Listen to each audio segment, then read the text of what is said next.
Welcome to this AutoCAD Mechanical Essential Training course. What we're going to take you through in this course is the differences between regular AutoCAD and also AutoCAD Mechanical. AutoCAD Mechanical is great in a mechanical production environment. It's driven with the AutoCAD engine, but it's got lots of mechanical tools and functionality built on top of that regular AutoCAD engine.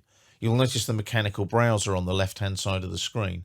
You'll also notice that the ribbon is subtly different to the regular AutoCAD as well, with different icons and different panels that work specifically in AutoCAD Mechanical.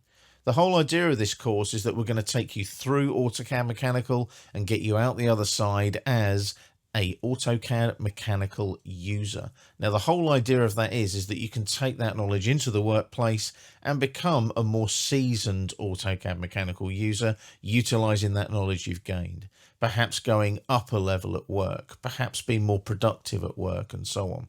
So, welcome to this AutoCAD Mechanical Essential Training course, and welcome to working with AutoCAD Mechanical also.